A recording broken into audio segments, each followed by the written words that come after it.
कधी-कधी आपण ना वेगळ्या कामासाठी एक गोष्ट करत असतो, पण ते वेगळंच काम होऊन जातं. आज माझ्यासोबत तसं झालेलं आहे. तर ना सकाळी मी त्यांना सकाळी-सकाळी डोसे बनवून देता येतात म्हणून मुगाची डाळ भिजत घातली होती.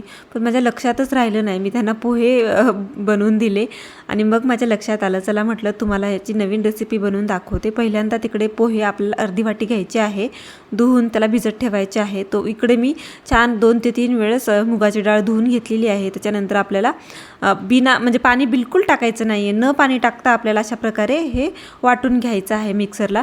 तर मी जास्त काही बारीक नाही घेतलेलं, थोडी डाळ दिसतच आहे आतमध्ये. त्याच्यानंतर भरपूर साऱ्या भाज्या टाकल्या, कांदा, माझ्याकडे गाजर होतं म्हणून गाजर टाकलं. तुमच्याकडे शिमला मिर्च वगैरे असेल तर तुम्ही टाकू शकता ह्याच्यामध्ये. त्याच्यानंतर काही सुके मसाले वगैरे टाकून घेतले, लाल तिखट, धना पावडर, जिरा पावडर, गरम मसाला आणि त्याच्यानंतर पोहे टाकून घेतले आणि चवीप्रमाणे मीठ टाकायचं आहे आणि आपल्याला अशा प्रकारे मिक्स करून घ्यायचं आहे. पूर्ण ह्याच्यामध्ये मिक्स करायचं आहे, पाणी अजिबात टाकायचं नाही. जेवढं मॉइश्चर आहे याचं ना त्याच्यामध्येच आपल्याला मिक्स करून घ्यायचे. पाहू शकताय मस्त असं मिक्स झालेलं आहे आपलं बॅटर, हे तयार झालेलं आहे. त्याच्यानंतर इथे पॅन घेतलेला आहे. तुम्ही डोश्याचा तवा वगैरे घेऊ शकता, नॉर्मल तवा घेतला चपात्यांचा ना तरी चालेल. त्याला तेल लावून घ्यायचं फक्त.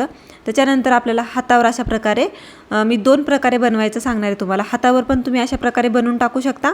जर हातावर नाही बनवायचे तुम्हाला तर छोटासा एक गोळा घ्यायचा आणि गरम गरम अशा तव्यावर आपल्याला लगेच थापून घ्यायचं आहे. म्हणजे दोन्ही प्रकारे तुम्ही बनवू शकता. तर मी अशा प्रकारे दोन्ही प्रकारे तुम्हाला बनवून दाखवलेलं आहे.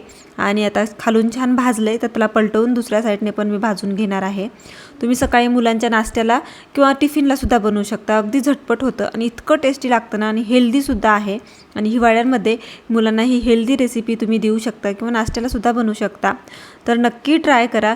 मी अशाच प्रकारे जे राहिलेलं आहे ते सुद्धा बनवून घेतलेलं आहे आणि अगदी झटपट ही रेसिपी झालेली आहे. मला 5 ते 10 मिनटं जास्तीत जास्त लागले असतील. अगदी थोड्या वेळामध्ये छान अशी रेसिपी बनवून घेतलेली आहे. पाहू शकता दुसरेसुद्धा माझे रेडी झालेले आहेत. तर तुम्ही नक्की ट्राय करा. खूप सॉफ्ट होतात आणि एकदम क्रंची लागतात. तर नक्की ट्राय करा. कसे झालेत कमेंटमध्ये सांगा आणि माझ्या ह्या चॅनलला लाईक, शेअर आणि सबस्क्राईब करायला विसरू नका.